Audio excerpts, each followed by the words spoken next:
G'day, listeners. Today we're joined by Adam Swart, the CEO of Crowds on Demand. He's going to chat to us about the legitimacy of protesting, whether or not it's the most effective tool to change democracy. I'm very excited about this. Okay.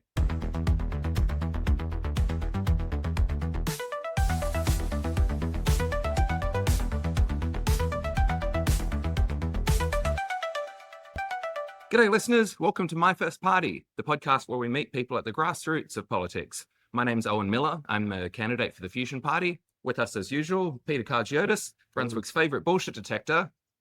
So, Adam, I'm excited. I heard some of your previous podcasts with Bro History, amongst other ones. Oh, yeah. It I seems like as though those you're guys. getting a lot of pushback. People don't like the notion of paid protests. Are you surprised by this? Well, I like those guys. It was a very boisterous and fun discussion. First of all, Owen, Peter, thanks so much for having me on your podcast. I love to speak to people both in the United States but also abroad. And I think we may not agree on everything, but one thing I think that is of great concern to me in all of the kind of Commonwealth countries, Australia, Canada, United Kingdom, is the erosion of freedom of speech in your countries, and that is something that should be and must be addressed. Um yeah, I mean, look, I think where the bros had a issue with is the same that a lot of people have an issue with. It's not with me. It's the concept that when moneyed interests and people with money have more power to drive agendas than people without money, right? And that is very much true in the United States, but that is also true in most other countries, right? So whether when it comes to advocacy campaigns, when it comes to advertising, when it comes to launching a business, when it comes to funding candidates, if you're an interest that has money, you have the ability to do a lot more than if you don't have money. And I think that whether that there's a large industry behind that, and I think that, you know, I don't think I'm like a unique part of that field, if you see what I'm saying. Well, I guess isn't it inevitable though that people with more money are going to have more influence in the world? That seems like what are these people getting upset about? And I guess could we say that if you want to turn your money into political influence, what are some of the legitimate ways? I mean, Yeah, it's an a great alternative. question.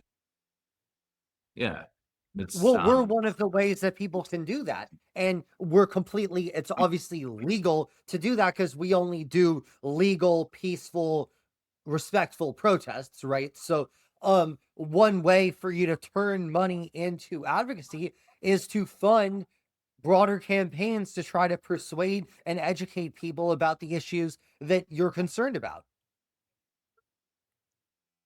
So can I say, so you set it up by saying that those who have money generally control the agenda, my words, so to speak. And so the only way that those who have the money are the top of the pyramid, I guess, we'll agree on that. So the mass that don't have the power, they have to unite, hence why we have unions and so forth, to unionize, to have a collective. So the only way people can to protest isn't to necessarily do so, and I'm picking up on some of the words you said there, to do it in some peaceful way, to actually generate change. And we've seen when change has actually occurred and there's been material change throughout history, it hasn't been under the terms and rules that those in power have set. You've had to disrupt that. So to protest within the terms and rules that those in power set by how you must do it, you're not going to achieve change. So aren't you actually then setting up protests with the rules that those who have power want you to protest by, which means you won't Well, actually achieve the change that you want? Well, Peter, let me put it this way. And I'll speak from the America's perspective, but I think I can touch on a couple issues in Australia too. Well, number one, all the greatest movements in America that have achieved change, and these are changes some people like and some people don't. But whether it's our civil rights movement, gay rights, whether it is MAGA, whether it is the Tea Party, right? These are four giant movements that have defined America, right? And these are all movements backed by a ton of money, but also backed by consent, right?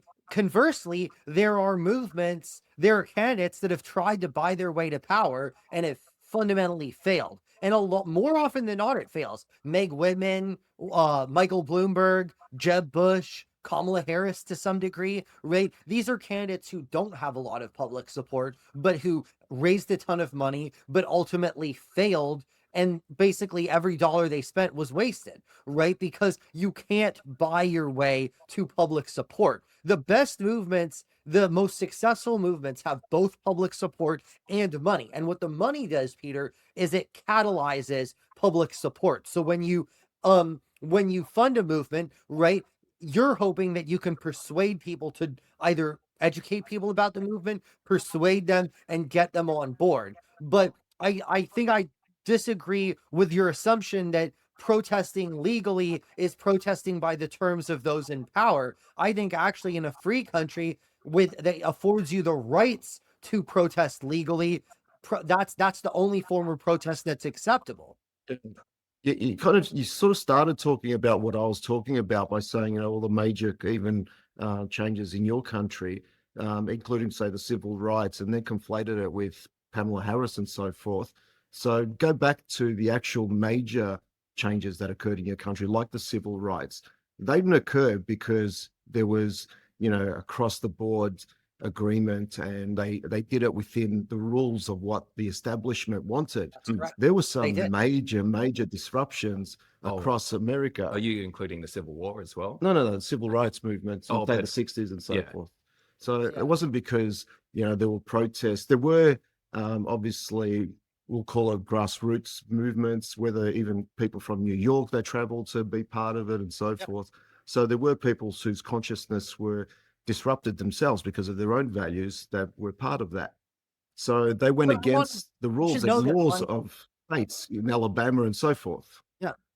Well, you should know that moneyed interests also had their thumb on the scale in the civil rights movement. I mean, there were several civil rights leaders, and the moneyed interests favored Dr. King over some of the more radical leaders. And but I think that Dr. King's approach was the most palatable for those in power, but it was also the one that was most successful in gaining broad support. So, I mean, of course, we can dissect each of these historically. I mean, one of the biggest things to happen in Australia is the gun legislation, right? Are you saying that that there weren't moneyed interests that helped push the gun legislation, the anti-gun legislation in Australia? I would imagine that there were. Yeah, so back in '96, when most of these laws changed, I don't remember. Well, I was too young, but I don't remember there being any protests around guns. Well, back then there was probably at least 95% support across the country for the gun changes. There was obviously a very strong gun support lobby, but for the most part, the Australian support was strong. There was obviously some political issues within the Liberal National Party that had to be overfought. That was more, an internal national guns issue. Actually, Adam, we were saying before, like, what are the other ways to turn money into political influence? I don't know if you heard about this scandal like 10 years ago. Peter, maybe you remember it. What do you call it? What's your gun group in the US? The NRA, but there's another one called the GOA, NRA, isn't it? Even further. NRA, the NRA is no, but there's okay. another one, GOA, that's NRA is. Okay, so these guys, so I think the NRA, they were going to bribe. Well, I guess someone posing as them. I don't know if it was them, but it was caught on an undercover interview. So they were offering to bribe Pauline Hanson, one of our prominent sort of fringe politicians. They were going to bribe her to adopt all these pro-gun ideas, and then it was going to give them legitimacy in the US. Australia is often held up as a poster child of, look, they make good gun laws. So if they made some of the NRA's gun laws, we could keep using Australia as an example in the US. And it's, Well, yeah, I mean, I don't know, and there's a lot it seems to have been swept under the carpet now, all these years later. Well, one weird way that thing that happens in Australia, which is very, very odd, is like the two national airlines, Qantas and Virgin Australia have like these private clubs within the airport that are only reserved for invited like politicians and dignitaries. Like, have you heard about this? It's called the Chairman's Oh, yeah, Lounge. Yeah, so it's yeah, just yeah, bizarre. exactly. It's I think this would be illegal in the United oh, States to do. But and I can't I don't want to. I'm not a lawyer, but it's very bizarre because you have to be invited to join this. But it's basically the most rich and powerful people are invited, and then uh, presumably the motive for Qantas and spending all of this money to do this is such that they get favorable treatment from the government. I would assume, right? I mean, that's the yeah, yeah. objective. Yeah, no, Adam, you're mostly right on that, actually. So there's one politician out of all of them. One politician has declined the invitation to go in. That's David Pocock. Yeah, We've spoken about him previously. But sorry, Adam, to your point that like, isn't it outrageous that politicians and the rich and powerful can have a separate club? This is as American as it gets, isn't it?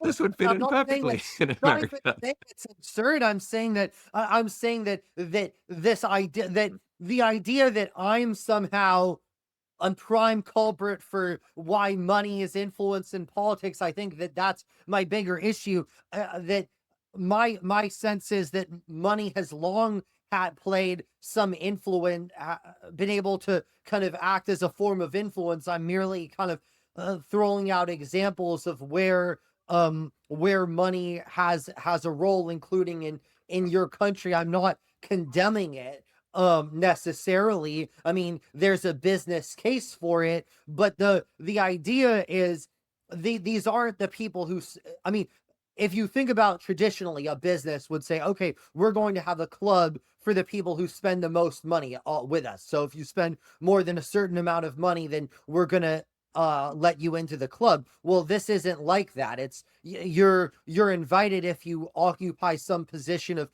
public power. Well, So I was just going to say, similar to the point I was trying to make earlier, the changes that they're making here in Australia now, and they're going to make it even harder for people to protest. So obviously, a lot of them are linked to the Israel and Hamas issues, and people have been protesting in Australia in support of, I guess, Palestine for a long time. There've been peaceful protests. Now that has now been conflated with a lot of other issues, and they're going to introduce laws to make protesting harder on any issue. unacceptable. So they've Unacceptable. conflated that with just, banning protests, which again, Unacceptable. totally.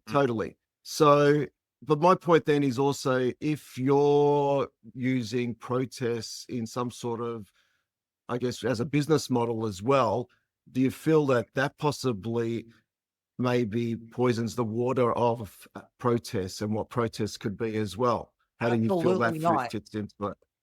Absolutely not. And I'll tell you why. So, and this is from the American perspective, is that we affirm the right to protest for any cause, any reason, provided you're not judged based on the content of the protest, nor who's funding the protest, right? You're judged based on whether you're engaged in any kind of illegal activity at the protest, right? So the United States Supreme Court, there's a case in our Supreme Court called Skokie versus Illinois, right? And that affirmed the right of Nazis to march through a predominantly Jewish community that was inhabited by Holocaust survivors, right? So we have affirmed the idea of free speech even when it's detestable, right? So if my take on free speech is that it has to be permitted regardless of the content. So there could, I mean, it's completely unacceptable if the Australian government is planning to make it harder to protest around issues people are concerned about because there was these two horrible people committed this horrible atrocity on Bondi Beach, and they're trying to link that with people who I don't even know who these people are or what their motivation is. I mean, other than presumably they're anti-Semites, but to try to restrict the right of free expression is completely unacceptable. Um, and and the idea is that, to me, every one who's showing up at a protest has a reason to be there, right? So we might compensate somebody to be there, but labor unions also do the same thing. People go to protests because of social media, right? They literally go to protests so that they can post on their Instagram or on their Twitter that they were there and they look cool, right? So there's a lot of reasons why people might go to a protest. So this idea that being compensated a couple $100 is somehow delegitimizes a protest, which I don't think you were saying, but you were insinuating, is to me completely wrong. Why? Well, first of all, people have different incentives for doing different things. And moreover, you may have like a lot of the people, my fiercest critics, interestingly enough, are talk show hosts who get paid 7 figures, 8 figures to express their views, and we're supposed to say, oh well, you're speaking completely sincerely, and yet the Imagine if we protesters got to that stage, Peter. a $100, right, you know, are wrong, right? And they're somehow how motivated by the almighty dollar. So it's kind of an absurd, an almost classist notion. What we're actually doing is making protest accessible to a lot more people. Because here's the other thing. So, and as subjects of His Majesty, you might find this interesting that in before 1911, members of the British Parliament were unpaid for their services, right? So Oh, guess that's who- right. Yeah, you only got rich people. Yeah. Yeah, you only got rich people, right? And in the United States, who goes to protest a lot of the times? This was commented on in certain protests. It's retirees and college students are disproportionately impacted attending the protests. And you know who doesn't attend a protest in nearly as high numbers?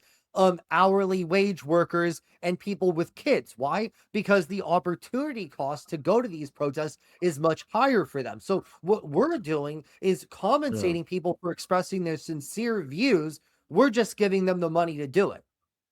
Well, conversely, I think it's what from everything I've understood there, it's almost like your electoral system when you go to vote for your president, when you're voting on a Tuesday, at 2:00, Massive queues, yeah. massive queues. That the only people who can vote are those who can afford to vote.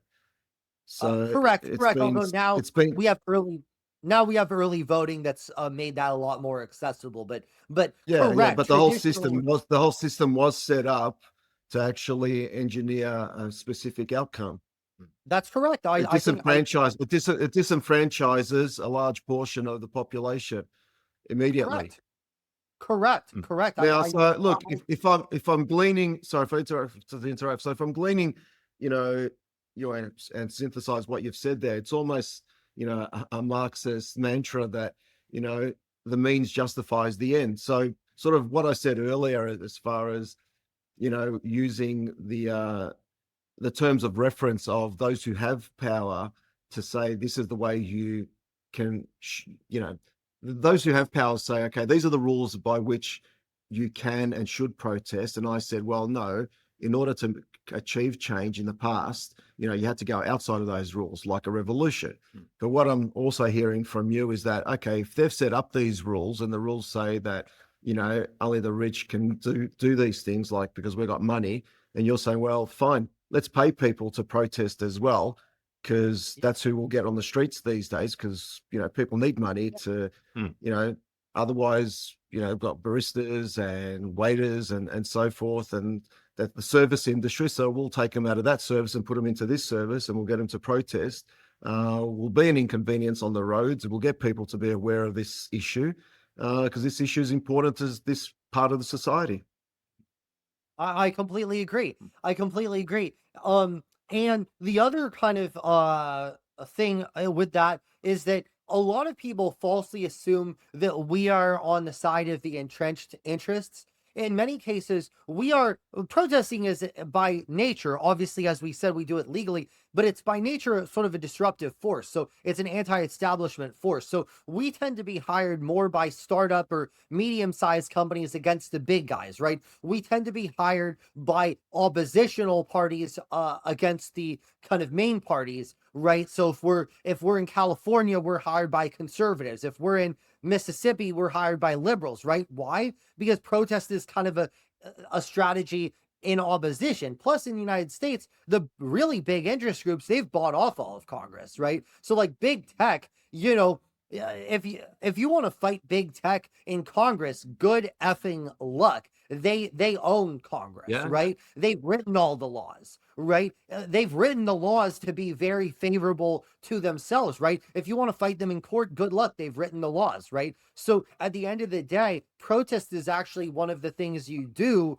when it's actually one of the legal remedies available to you. Legal meaning it is not unlawful remedy is available to you when a lot of the rest of the system has failed. And because we live in the United States, such a great country, at the end of the day, you can be the most rich and powerful person, but we can protest outside of your estate. You can be the most powerful company, but we can protest outside of your offices and outside of your conference, right? So we can take the message to you in a way that your money can't stop. Give you a piece of free Don Draper branding advice. Yeah, okay. So, you've said a couple of times, I've heard that you guys give maybe in my words here, like authentic, maybe protests, like there's some authenticity to it. Yeah. I don't necessarily think that your protesters are authentic or genuine to the cause. It might be to those who are paying you, but your protesters may not be. So you could be protesting to an authentic cause, but the protesters may not necessarily be. So I think it's a bit of the wording. I disagree. That's No, incorrect. I'll tell you why. And I'll tell you why. Because I could be, I don't know, let's say Mr. Israel, and I've come to hire you. I could have said Mr. Palestine, but I don't know where your politics lie. So let's just be something US friendly here, just to keep this narrative going. So I'm Mr. Israel, and I want to do a pro-Israel, protest today, and I want to come and hire your people. And you're going out and you're going to hire 2,500 people. So you conduct, your vox pop, and you get your 2,000 people that you need. I'm sure you do some good vetting. How good is your vetting? Reasonably good. And you do this authentic protest, and I'm pretty happy with the results. Now, I bet you that I will be satisfied, and I think it's authentic. Those who glean it in the audience out there, you may start nudging people towards my cause, so it looks genuine. But I bet you not every one of those 2,000 odd people that you get would have been as authentically into it. So that's what I mean, how you portray how authentic that movement was is the difference. Because if Owen was one of those actors, he would not be as authentic in it, because he may well be of Arab descent, but he just needed the money. Yeah, but I don't think people betray their convictions for a couple $100. I'm sorry, that's just that has not been my experience. If you're on the Palestine side, right? If you're pro-Palestine, you're not going to go to a AIPAC Israel rally for a couple $100 and Look, vice versa. I purposely chose something very polarizing. Yeah, I purposely chose something very polarizing, just to highlight the issue. But my point is still stands that, you just probably got to be careful in how you brand your what you do, because up to this point, I was probably very skeptical about what you did based on how you branded it. So I'm not against necessarily what you do if you're working within the system, because the system, I think, is corrupt. And the only way to sometimes fight it is to work within it. So it's like, fine, if they want to use money, let's use money. But I think saying that everyone that is protesting, if you're hiring them, is authentic for the cause is a big stretch. Well, there are actually, Adam, stepping back a bit, this whole notion, Adam, on this notion of the legitimacy of protests and everything, I wonder, so in Peter's example, do they actually believe in Israel or not? Part of me feels like, who cares? If your goal is just, get the message out there, make sure it's heard. I mean, I see it as a pretty big flaw in Western democracy, where, popularity manages to influence so many votes. I mean, if you see the spending on, billboards, social media campaigns, protests, the fact that so many people say, you know what, I'm going to switch. We'll sort that out later. You see that so many people switch their votes based on the fact that, like, oh, well, these other 200 people, they're voting for Albanese, so I will too. I mean, these people, they're meant to act like a wise jury. They're not meant to act like sheep. So, the fact that they can see all these campaigns and switch, I would go as far as saying, do they even deserve the right to vote? If that's the logic going on. I don't know. Let me How much respond do to you agree with Peter that? first, and then let me respond to you. Or, um, well, look, I think there's an argument, Owen, to what you're saying, partially in regards to, um, this is a form of advertising. So to the extent that if you do an ad, do the people who are in the ad believe in your product? Maybe not. And I'll tell you, when I launched the business, I didn't really care whether people supported the cause or not. But I wanted to improve our product, and I wanted to give people I wanted to be able to say these people are genuinely supportive of the cause. Right now, to your point, Peter, if you're saying, hey, does that mean every single person is a huge believer? They are a believer in that. That's what they tell us, right? Now, if you go to Starbucks, is every barista going to be good at making coffee? No, I would hope that most of them are, right? So is every single one of the people who works for us super passionate about every single cause? Possibly. No, I can't guarantee it. I can say we do our best efforts to make sure that that is the case, right? And I will say that actually has cut into my margins, because my clients aren't willing to pay for that oftentimes. So a lot of the vetting is done out of that takes away from our profits, but I think it's worth it to make sure that I know we're putting a genuine group of people forward. Oh, but my point was rather specific, that, the vetting that you probably would do with the people that you hire would not be as rigorous, I'm assuming, as you mentioned Starbucks or anyone else. Like, I worked for a government agency prior to, not working now. And I could not even post on social media anything political, I couldn't even like anything. Yeah, the company bans. So there's quite specific rules when it comes to who you work for. So I don't think it's a fair analogy or comparison. So unless you have as strict like vetting, I'd imagine you probably wouldn't do, based on the fact that I heard you All get we can do is take your word for it. unemployed actors and so forth.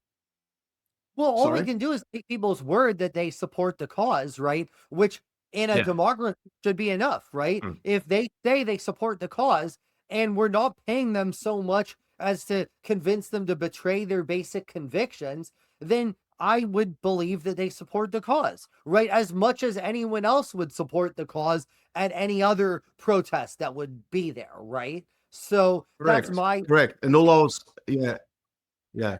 And all I was identifying was the word authenticity, because to me, it's important. Hence, I was saying maybe it's important not to use authentic protesters. It can be an authentic protest for those who are procuring your service, but that the So if you're protesters are saying that authentic, that's a stretch. I think it is. Oh, as well though, They're just paid.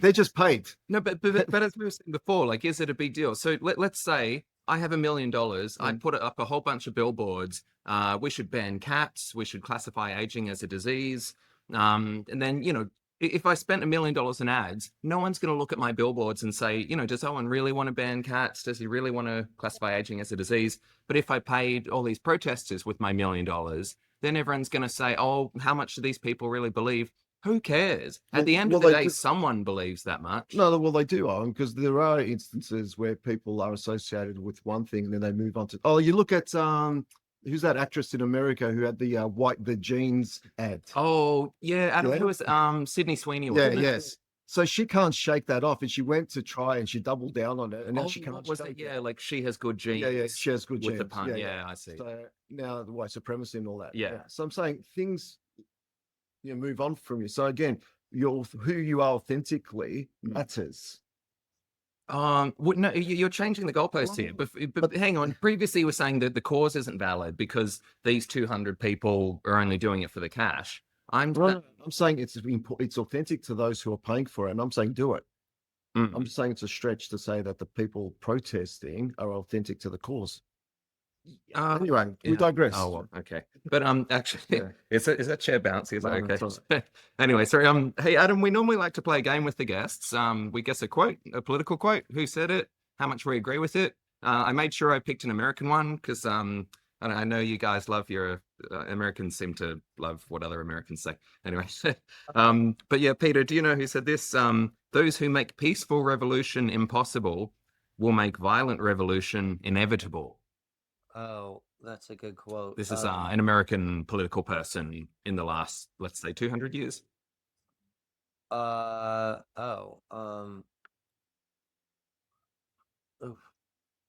You would know this, Peter. Say it again. Those who make peaceful revolution impossible will make violent revolution inevitable. Anyway, it was X. no, almost. It was John F. Kennedy. But I guess, Adam, wouldn't you agree with the sentiment, though? I mean, when we were talking before about banning protests, breaking down on them. I actually agree. I agree with it, and which is why I actually support the right of free expression of protest, and why I condemn protests that are violent, because essentially we in a free country that have the right to peaceful assembly, like this is a good example of that, right? So if you look at protests that turn violent and turn into riots in authoritarian regimes, that can be justified because of the fact that these regimes don't permit free expression in any sense. So it's because they don't permit free expression, then violence is inevitable. Now, in the United States, the difference is that we actually do permit peaceful change through a number. I mean, we permit for a free expression of rights as in the First Amendment, free expression, free speech, free assembly, whatever. We have a lot of other rights in our Bill of Rights, freedom of unreasonable search and seizure, etc. So we have a lot of rights that we have. Moreover, we vote for our elected officials. So we have the right to change our country if enough of us agree. Now, is it hard to enact change? Yes. Our system was built to make it very hard to change. Why? Because if it was hard to get good policies done, then it's also hard to implement tyranny, right? And our founding fathers were very concerned about tyranny. They did not want a president to be able to get too much power, right? So as a result, it's really hard to get anything done. So whoever's in power, their supporters are always upset because they're like, oh, well, you promised all these things and you're not able to get it done because the system isn't set up for that. I wonder, actually, thinking about all these people who are upset and want to protest, it seems as though you have, I guess, we can agree in history, some protests have been very effective. For me, one that comes to mind is the CIA instigating a protest in Iran to kick out the Prime Minister Mossadegh.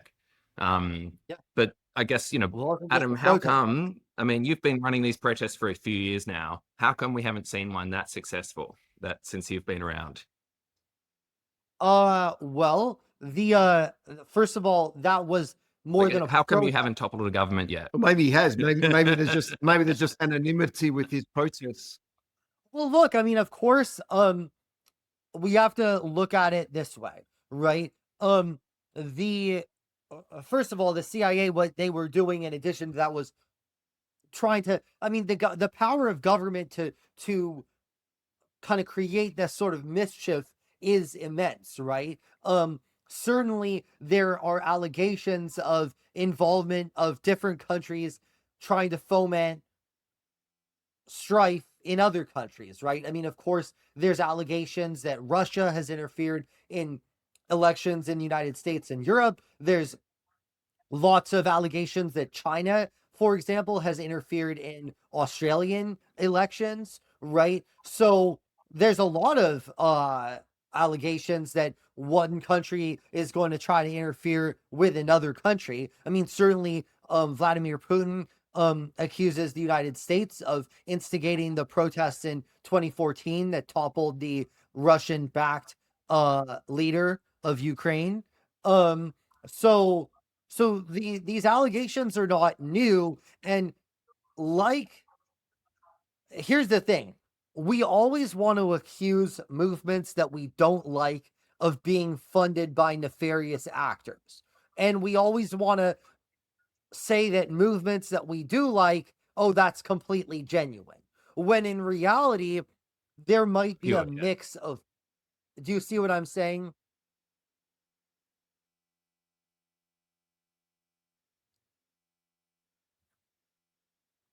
Yeah. So how would someone go about hiring your companies? Like, is there a website? Yeah, crowdsondemand.com.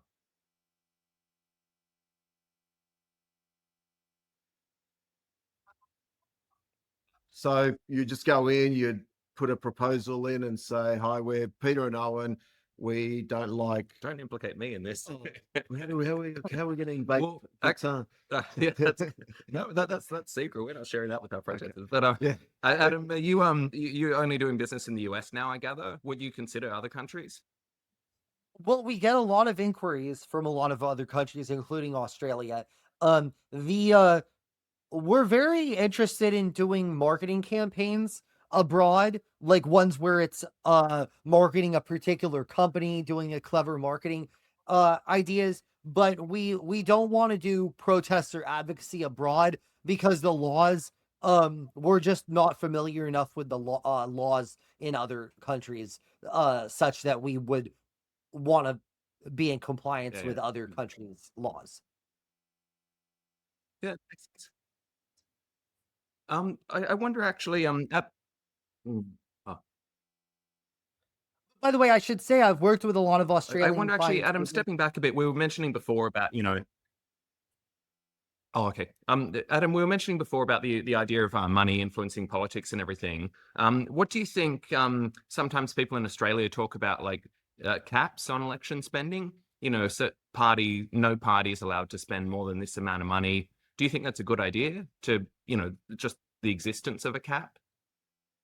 Well, there's always loopholes, right? So the whoever writes the legislation is going to do it with their interest in mind, right? So maybe you say, oh, well, the parties are capped, but what about external groups, right? And what about companies? And what about wealthy individuals funding something of their own right? There's always a loophole around it. And like it's very hard to legislate your way out of it because the reality is that people will always try to figure out a way to be involved.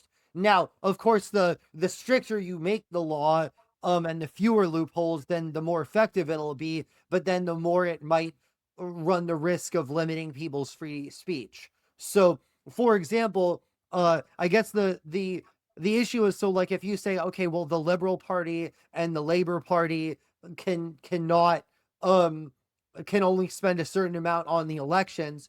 Well, then what might happen is, well, I'm a company that favors the Liberal Party, and I might just spend a lot of money on sort of quasi political ads trying to attack the Labor Party, but trying to not be too Hmm. political such to get away with the loophole, right? And similarly, if I'm a labor union that supports the Labor Party, I might do the same thing. So I guess the question is, can you write it such that you'd minimize the loopholes, and would you be able to have loophole, and if you do that to minimize the loopholes, would it end up actually being a major restriction on free speech, therefore hurting the political discourse? So I can't answer that 100%, but those are some considerations. Yeah. No, definitely. Yeah. And that's already happening here anyway. And I'm sure it's part of the way of conducting business in America. Um, Yeah. what I wanted to ask is also, could you also, and I'm not sure where you're at operationally wise, but could you become, I guess, um, I guess if you become too successful, um, I guess, then that you almost become a lobbyist yourself if you become, because then you could have sway of what you do support and don't support in what protests you take on. Yeah. Because then by default you can influence what as a zygote, what is popular or unpopular in the community. I think that's overstating my importance. Um, I don't think I have the ability to push a policy that is Oh, no, otherwise no. unpopular. Again, it's not necessarily you, but not necessarily you, but the business model of what you do. Well, I don't think that's the case because I think ultimately, in order to build a movement that's successful, there has to be a base, some level of popularity, and you have to be able to convince people to join because ultimately you can't, you have to catalyze something, right? So, like I said, what we do at Crowds on Demand is we catalyze movements, right? So, if you have a movement that says big tech has gone too powerful, or a movement that says the big food companies have gotten too powerful. Well, okay, might be things that people could get behind. But if your cause is promoting something that's inherently unpopular, it doesn't matter how much money you spend on it, and ultimately I think will not be achieved. Unless it's something so obscure that you can kind of run it around and people and not have it get national attention. But you do recognize the potential that, like anything, if you can influence popular opinion by what you do as well. I definitely think we have. And I mean, I'm not saying that Crowds on Man and myself, we have not influenced public opinion. We absolutely have.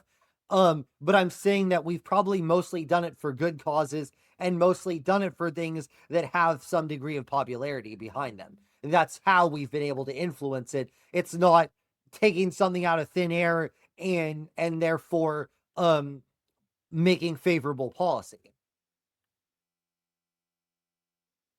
I wonder actually, Peter, if we think about, like all these protests, people pay for a lot more of them, protests become more prevalent.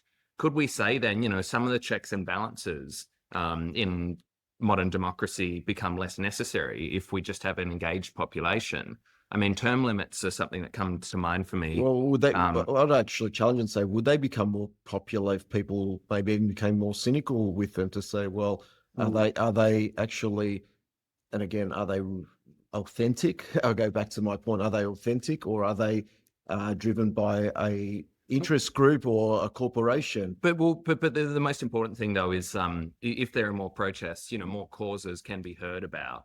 But also, I wanted to raise a question of term limits because so in Australia we don't have term limits, or maybe for Governor General, I'm not sure. Anyway, not for the elected people, we don't have term limits. Versus in the US they do, and the argument is like it stops people becoming too powerful, and that I would say, same as before about the voters voting like sheep. Voters should be a wise jury, and if they're sort of too stupid and keep voting for the same people and give them too much power, isn't that the voters' fault? Isn't like a perfect world where we have regular protests, maybe as regular as France? Yeah. Okay, well, Owen, I have two kind of responses to that. So one is that the reason I do support term limits for president in the United States because I don't the president is already just way too powerful. It's just every president is more powerful than the last. It's that I don't want somebody with that much power indefinitely. So we resolved that after Franklin Roosevelt. Who was practically almost a dictator level of power in the United States, which obviously under very existential circumstances, but it's something that Americans agreed that we did not want, which I support. One challenge though, broadly with term limits, on a practical level is it doesn't actually reduce corruption. In one sense, it enhances corruption. Why?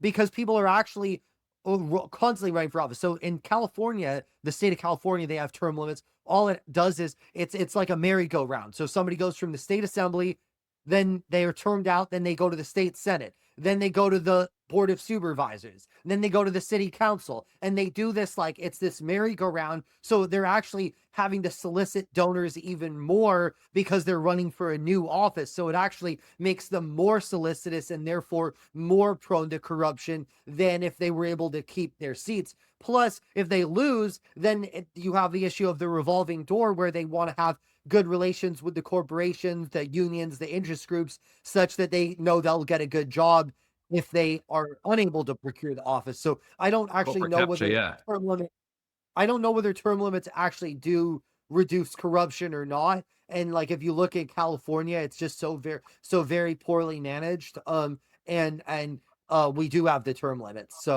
Um so I don't think that the term limits are a solution to that, but I do support the idea of the concept I support is so where I disagree with you, Owen, is the concept of, oh, if people are dumb, let them be dumb. Well, that's a very that's an idea is diametrically opposed to George Washington, James Madison, Thomas Jefferson, Hamilton, right? Who actually believed that no, we actually want to rein in the impulses of the people because the people may want to do things that are rash, that are fundamentally un-American, and we want to make it hard for them to do that. Make it hard Like, for the presidents to do un-American things. well, presidents or anybody else, Congress. So for example, let's just say in America, the people decided to reinstate slavery, right?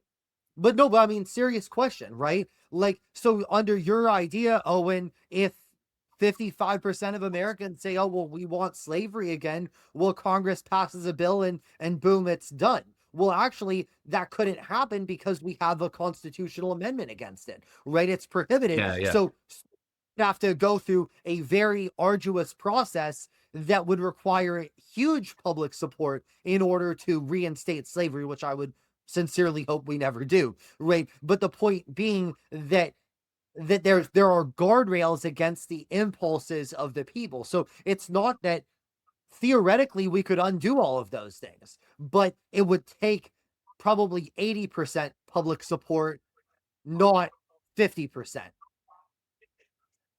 Actually, Adam, it's interesting you bring up slavery. I would say, do you agree with the premise that, immigration in the US, it's currently many of the supporters of immigration at the current levels in the US, their arguments amount to like, let's have a slave class. I mean, remember when that Osborne girl, for instance, was saying, Donald Trump, if you evict all the illegal migrants, who's going to clean your toilet? Once in a while, they have this Freudian slip where they reveal this is the reason they want all the immigration, to have a slave class. And then I guess, wouldn't you say then that because there are so many people in the US without rights, because, they're hiding, they're living undocumented, if you actually supported these people having a voice, having any sorts of rights, then, they could come to protests. But, obviously it's much trickier for them. They can't vote, for instance. So, if we legitimize protests, then that's a way for anyone to have a say whether or not they're a citizen. Well, first of all, you don't have to be a citizen to protest in the United States. Anyone is allowed legally to protest. Now, of course, this administration is deporting people for attending protests um who are not citizens, which I oppose that.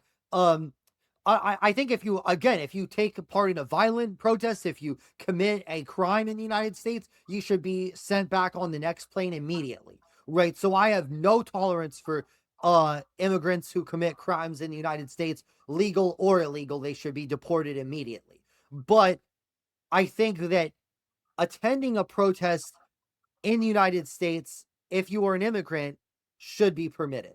And I oppose the idea of deporting people for that reason, for the sole reason of attending a protest that the current president doesn't support. I mean, you made Yeah. another Yeah. you made another point, which Also, is go on. you go on. Sorry, I apologize. I cut you off.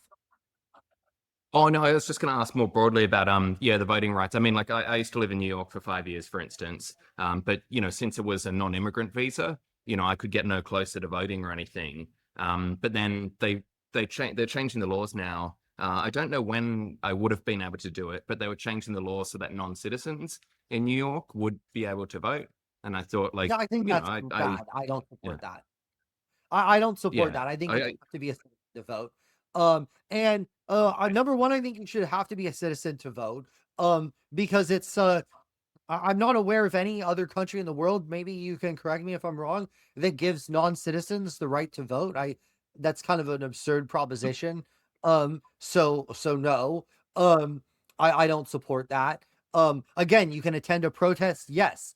But not vote. Um, well, I think to your point about, okay, are you creating a, like, yes, of course. So, like, if your point is, okay, are the lefties in the United States hypocritical? Of course they are. They've always been hypocritical. So, I mean, there's always the limousine liberal, and there's always the televangelist who's banging the pool boy, right? Like, we know this, right? Every socialist has a vacation home. Every televangelist has a pool boy who's banging their wife while they watch in the corner. I mean, that's just a basic tenet of American civic life. But in regards to the idea of second class citizens, hypocritical. I think I don't think it's I think their hypocrisy aside, I think that the people who come to the United States illegally in search for kind of a better standard of living theoretically, and kind of being able to do kind of the not good jobs, right? I would like to figure out some sort of way to do this legally, where there's a guest worker program where if we do lack the labor force to do certain things, that we do it legally, right? And because one of the things is that it's important that people who are here illegally still be able to report a crime. So for example, if you're an illegal immigrant and you witness a shooting, right, a lot of those people won't report it to the police because they fear that they would be deported. So I don't generally support sanctuary city laws. I'm not sure you know what that is in the United States. That is basically certain liberal Democrat run cities have made it like that. It's hard to deport people, right? That if you are a police officer and you come across someone who's illegal, you're not going to automatically haul them in, right? And the good reason for that is if you're an illegal immigrant and you witness a murder, we want you to be able to report that rather than not report it because you think you're going to be sent back, right? So I support the idea that you shouldn't be penalized for participating and doing the right thing in society. On the other hand, I think if you're an illegal immigrant that commits any crimes, and you end up in the city jail, we should send you right on back. You do realize the most kind of I don't know, outstanding, and I use the word outstanding, Exceptional, rare. yeah, no, outstanding part of what you're saying there about illegal immigrants in that narrative is that you're saying that if they witness a murder, Oh, that's important. I know, but I'm saying, like, how many murders are being occurring in these the states? Yeah, I know. And again, I'm saying, like, they're talking about a topic about illegal immigration, and that There's going to be a school shooting today. it's important how many murders if they see a murder, as if it's like someone crossing the road. Hey, you are illegally, like, completely right. Yeah, you're completely right to flag that as, like, as an American, you're kind of like, we have how many murders per year? I mean, tens of thousands of murders per year, every year, and it's like a part of my point is, you've got other things you need to take care of before you take care of the immigrant issue. You guys are killing each other over stuff. Yes. Don't worry about the illegal immigrant who spots the murder. Take care of the murder first, then worry about the immigrant. That's my point. Well, and in some Well, cases, let's not spend I mean, the look, whole there's episode this is bashing a the US though. No, I didn't. It was yeah. self-incrimination. Hey, so Adam, thing- I guess we're running out of time, Yeah. but just before we finish up, you're close to the action. What are the odds that, in 2026, are we ever going to see a protest in the US saying that we don't support the war against Venezuela? Do you think that's a protest that might happen? Or just Uh, any well, sovereign country, maybe. yeah, I mean, I think that there is a lot of Americans on both the right and the left that are really upset about. Like, actually, let me give you a long answer. Sorry, I like my long answers. That's what I love about podcasts. So, Oh, no. so the Republican coalition is basically two parts, generally speaking, right? So you have the sort of pro-Israel, pro-business, neoconservative wing, right? That kind of likes the big, like, a stock market that's high, low interest rates, low taxes, kind of aggressive foreign policy, that sort of thing, right? And that, You're neoliberalist. right. Mm. So Yeah. that's actually a minority of the Republican Party. And then the other group is kind of what they call the MAGA base, which is they don't want a lot of immigration. They don't want the US involved overseas. They don't really care that much about the economic issues. They basically want to focus on, and they don't want to be in line with Israel. They don't want America involved, abroad, right? So the thing is, Should we call them the Miller Lite Republicans? well, sure, but I don't. I think the one that's most evocative of that would be like a Tucker Carlson. Would be kind of his frame of his point of view is probably or Steve Bannon. If you've heard of them, right? Those are the people who speak for this movement. That's actually a majority of the Republican Party. But the thing is, what Trump excels at is Trump has united both groups.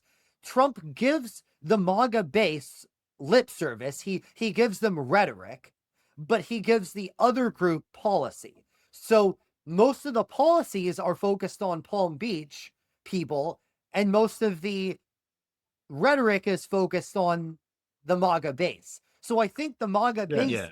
is increasingly picking up on the fact that they're actually being given the rhetoric, but they're not really being given the policy. So they're starting to get upset. I think it's all summed up in trickle down economics. It's like Yeah. the wealth will rain down on you, but I'll give it to them.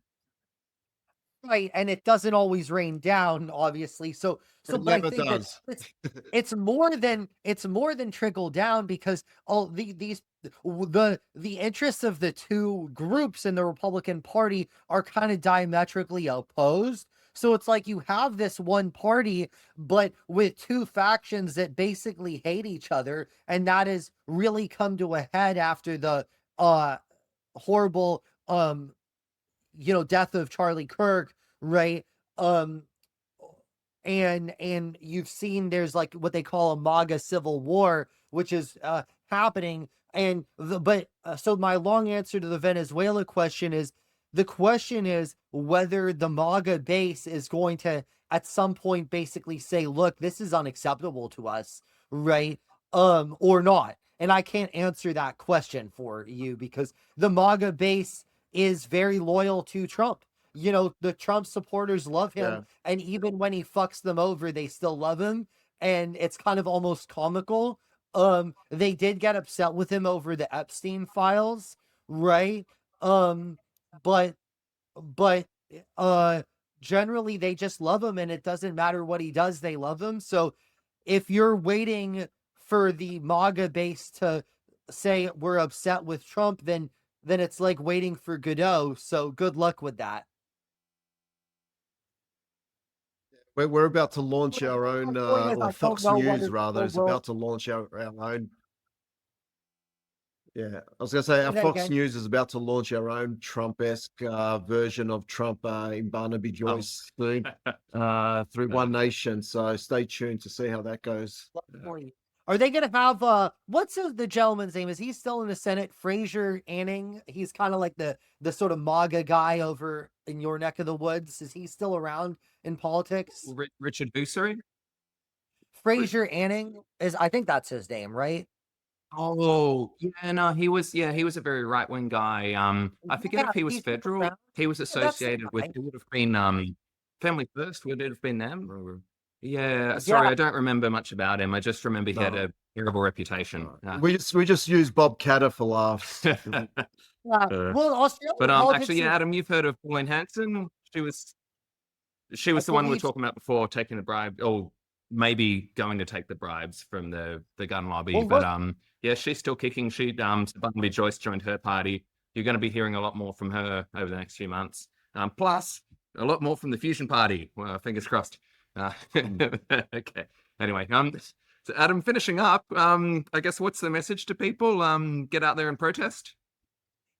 I would say express your views, express them peacefully, and if one parting piece of advice for anybody who is in their own advocacy dilemma, whether it's with an airline or an insurance company or whatever, you're dealing with the local city council, figure out who has the power to help you resolve your issue and figure out how can you convince the person who has the power to resolve the issue. It's like, don't yell at the flight attendant because the flight's delayed. She doesn't have, or he doesn't have the power to do it. Figure out who can help you and try to reach them as best as you can.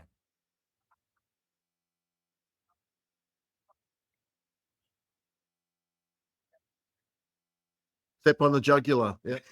Fair enough. Okay. Adam Swart, thanks for joining us. Yeah. Thank you, gentlemen.